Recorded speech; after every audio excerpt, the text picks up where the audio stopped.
பாண்டியன் தமிழ்நாடு முழுவதும் சுற்றி கொண்டிருக்கின்ற ரியல் எஸ்டேட் ஆலோசகர், ரியல் எஸ்டேட் தலைவர், ரியல் எஸ்டேட் களப்பணியாளர், அனைத்து தரப்பு மக்களுக்கும் நிலத்தின் பயன்கள் போய் சேர வேண்டும் என்ற லட்சிய பயணத்திலே தொடர்ந்து தமிழ்நாடு முழுவதும் பயணித்துக் கொண்டிருக்கின்றோம். நிலம் தான் உங்களுடைய எதிர்காலம், நிலம் தான் உங்களுடைய வளம், நிலம் தான் உங்களுடைய நிகழ்காலம்.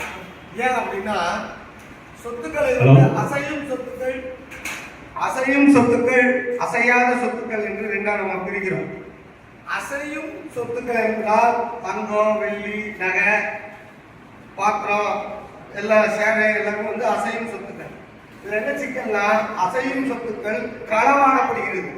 60,000 ரூபாய்க்கு செல்போன் எடுத்துட்டு போனீங்கன்னா அது பஸ் ஸ்டாண்ட்ல எடுத்துருவோம், களவாடப்படுகிறது. ரைட்டா? அப்போ களவாடப்படுவதை தடுப்பதற்காக எச்சரிக்கை விழிப்புணர்வு காவல்துறை கொடுத்து கொண்டே இருக்கிறார்கள்.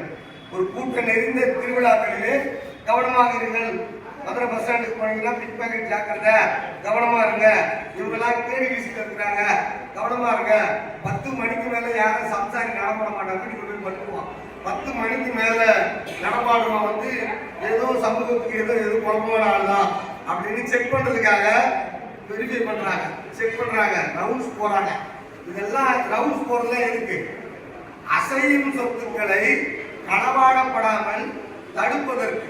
அப்போ என்ன சிக்கல்னா அசையான சொத்தான நிலம் இருக்கு இல்லையா, அது கடந்த 100 வருஷமா காவல்துறை விழிப்புணர்வு நடவடிக்கை எடுக்குது. எதுல எடுக்கல? இந்த ஏன்னா பட்டனா என்ன, பட்டானா என்ன, பேப்பர்னா என்ன, வரினா என்ன அப்படின்ற ஒரு இது உட்கார்ந்து பார்க்க முடியாது. அதனால படித்த ஒயிட் காலர், அதாவது ஒரு கிராமத்திலேயே முத படிச்சு இருப்பான் தெரியுமா, ஒரு 30 வருஷத்துக்கு முன்னாடி, அவன் தான் சொத்தெல்லாம் ஏமாத்திருப்பான். உண்மையதான் சொல்றேன்.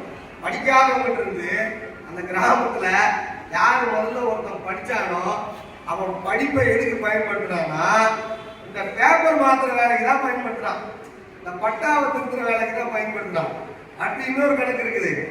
அதாவது கணக்கனை பகைச்சா காணியில தெரிவிப்பான். 1987க்கு முன்பு வரை ஒரு அதாவது மரபு வழி கணக்கர்கள் தான் இருந்தாங்க. மரபு வழி அப்பா தாத்தா கர்ணம்னு சொல்லுவாங்க, அவங்கள அவங்க தான் இருந்தாங்க. அப்போ அவங்க எழுதுறதா எழுத்து, அவங்க சொல்றதா கணக்கு, அவங்க சொல்றதா பரப்பு, விழிப்புணர்வு சாமானிய மக்களுக்கு அப்போது இல்லை. எல்லாம் 90க்கு அப்புறம் தான் படிக்க ஆரம்பிச்சுங்க. இந்த தலைமுறை எல்லாம் விழிப்புணர்வு, கல்வி எல்லாம் அந்த கிராமம் முழுக்க போய் கல்வி சேர்வதற்கு 1990 ஆயிடுச்சு. அடிநிலை வரைக்கும் போய் கல்வி சேர்வது. இப்ப சேர்ந்ததுக்கு பிறகுதான் இவன் இந்த பேப்பர்ல ஏமாத்திட்டான், அவன் அந்த பேப்பர்ல ஏமாத்திட்டான் புரியுது. அதுக்கு முன்னாடி ஏமாந்ததுதான். அப்போ கையில இருக்கிற சொத்து, உங்க கையில ஏற்கனவே சொத்து இருந்தால் அது களவாடப்படுகிறது. களவாடப்படாமல் தடுப்பதற்கு நாம என்ன செய்யணும், எப்படி இருக்கணும் அப்படின்ற காவல்துறை எப்படி ரோந்து பணி பண்ணுது, எப்படி விழிப்புணர்வு பணி பண்ணுது, அப்படி ஒரு விழிப்புணர்வு பணியை இந்த குளோபல் லா ஃபவுண்டேஷன் அமைப்பின் எங்களுடைய நிலம் உங்கள் எதிர்கால குழுவினர், அதாவது தமிழ்நாடு முழுக்க நில சிக்கல்களை ஆராய்ந்து 36 புத்தகங்களுக்கு மேல் நான் புத்தகம் எழுதி கொண்டிருக்கின்றேன். அந்த புத்தகத்துல தெளிவா சொல்றேன். அப்ப எனக்கு என்னுடைய கீழே ஒரு குழுவினர் வேலை செய்கிறார்கள். இதுக்காகவே எல்லாம் சேர்ந்து நாங்க தமிழ்நாடு முழுக்க இது வந்து 14வது, அதாவது 14வது கூட்டம் தமிழ்நாட்டுல போய் மாவட்டந்தோறும் ஒரு எங்கேயாவது ஒரு பகுதியில போய் பிரச்சாரம் பண்ணுவது. அது இல்லாம யூடியூப்ல சமூக ஊடகங்கள்ல பிரச்சாரம் பண்ணுவது. எப்படி என்ன பிரச்சாரம் பண்றோம்? ரோந்து பணி பிரச்சாரம் பண்றோம், பிரிவென்டிவ் ஆக்ஷன். எல்லாத்தையும் தெரிஞ்சுக்கிட்டீங்கன்னா முன்கூட்டியே நீ ஏமாற்றப்படாமல் தடுக்கப்படுவாய். இதெல்லாம் உனக்கு தெரியலன்னா நீ வந்து கோட்டை விட்டுவ அப்படின்னு நான் சொல்றேன். என்ன விஷயம்னா சொத்து விஷயத்தில் ஏமாந்தவர்கள் ஏமாற்றியவர்கள் என்று யாரும் இல்லை.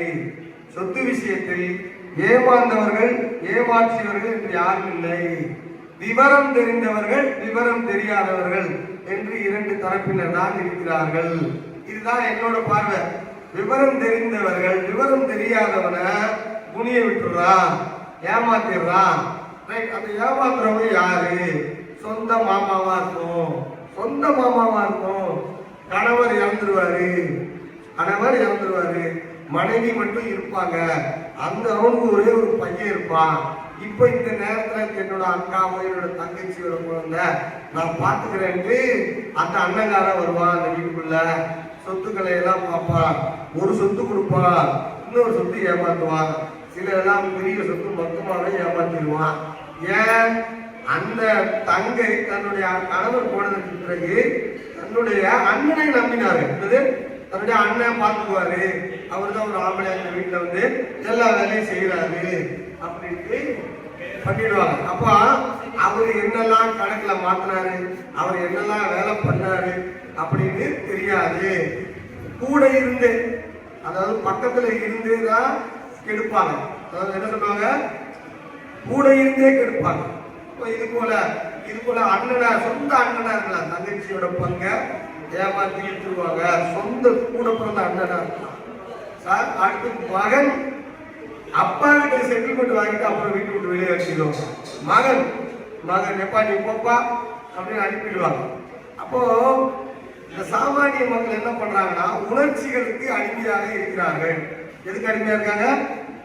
உணர்ச்சிக்கு அடிமையா இருக்கிறாங்க. என்ன உணர்ச்சி? அன்பு, பாசம். தப்பா நினைப்பாங்களோ, நான் இப்படி கேட்ட ஏதாவது வந்து நட்படுவாங்களோ, இவ்வளவு நாள் நம்ம ஒன்னா சாப்பிட்டுமே, இவரு நம்மளை ஏமாற்ற மாட்டாரு அப்படின்னு அந்த பழகுதல் உணர்ச்சி இருக்கு இல்லையா? அப்ப நாங்க என்ன சொல்றோம், சொத்து விஷயத்தில் உணர்வுகள் இல்லாத மரக்கட்டையா இருங்கள். சொத்துன்னு வந்துட்டா உணர்வுகள் இல்லாத மரக்கட்டையாக இருங்கள். அறிவை கொண்டு செயல்படுங்கள். சில இடத்துல அறிவு வேலை செய்யும், சில இடத்துல உணர்ச்சி வேலை செய்யும். சில இடத்துல அறிவு வேலை செய்யும், சில இடத்துல உணர்ச்சி வேலை செய்யும். சாமானிய மக்களுக்கு அதிகமாக உணர்ச்சி வேலை செய்யும். மனுஷனா என்ன? உணர்ச்சி மிகுந்தவன். மனுஷனா என்ன? உணர்ச்சி மிகுந்தவன். இதுவே வீர தீரமா நாம இப்படி வா அப்போ அப்படின்னா அந்த உணர்ச்சி பொங்கி எழுப்பி, உணர்ச்சியை தட்டி எழுப்பி இயக்கம் கட்டி ஒரு அஜெண்டா ஒரு தலைவர் உருவாக்கிடுவார். உணர்ச்சியை தட்டி எழுப்பி ஒரு காரியத்தை சாதிச்சிட முடியும். ஒரு குழந்தை இறந்துச்சு பாண்டிச்சேரியில, எல்லாருக்கும் இப்ப கொந்தளிப்பு ஆயிடுச்சு. ஒரு சின்ன குழந்தைய துண்டுதா இருக்கு, ஒரு மூட்டையில கட்டி போட்டுட்டாங்க. பாண்டிச்சேரி நான் இருந்தது பாண்டிச்சேரியில. இப்ப அங்க இன்னைக்கு போராட்டம், உணர்ச்சி, கோப உணர்ச்சி வந்துருச்சு. இப்படின்னா நாட்டு இருக்குது அப்படின்னு. அப்போ இந்த உணர்ச்சி இருக்கணும். உணர்ச்சி இப்ப பய உணர்ச்சி. ஒரு பாம்பை பார்த்தா ஐயோ பாம்புன்னு பயந்து ஓடுனா நம்மளை காப்பாத்திக்கிறதுக்கு தான் அந்த உணர்ச்சி. அப்போ ஆனா எல்லா நேரத்திலையும் இருக்கக்கூடாது. இந்த உணர்ச்சி சொத்து விஷயத்துல இருக்கவே கூடாது. எந்த விஷயத்துல இருக்கக்கூடாது? சொத்து விஷயத்துல இருக்கவே கூடாது. அறிவு மட்டும்தான் வேலை செய்யும். லைட்டா தப்பா பெத்த பிள்ளையா இருந்தாலும் சரிதான், பெத்த அம்மாவா இருந்தாலும் சரிதான், அப்பாவா இருந்தாலும் சரிதான், புருஷனா இருந்தாலும் சரிதான், பொண்டாட்டியா இருந்தாலும் சரிதான். புருஷன் துபாயில சமையல்காரன் வேலை பார்த்து பணம் எடுக்கலாம், இடம் வாங்குறான், வீடு வாங்குறான். 30 வருஷம் கழிச்சு திருப்பி வந்தா நீ வெளியே போடா, நான் வேற ஒரு புருஷன் வேற ஒரு சொல்லி அனுப்பிடுறான். கரண்டியோட திருவிழி நிற்கிறான் புருஷன். நடக்குது. அப்ப அங்கிருந்து பணம் போடுறாங்கல்ல, சொத்து தம்பேர்ல வாங்கணும், தம்பேர்ல சொத்தை வாங்கணும். அதுக்கு அவனுக்கு விழிப்புணர்வு இல்லை. அவன் நம்புறான், அடுத்து ஒரு சொத்து வாங்குறான்.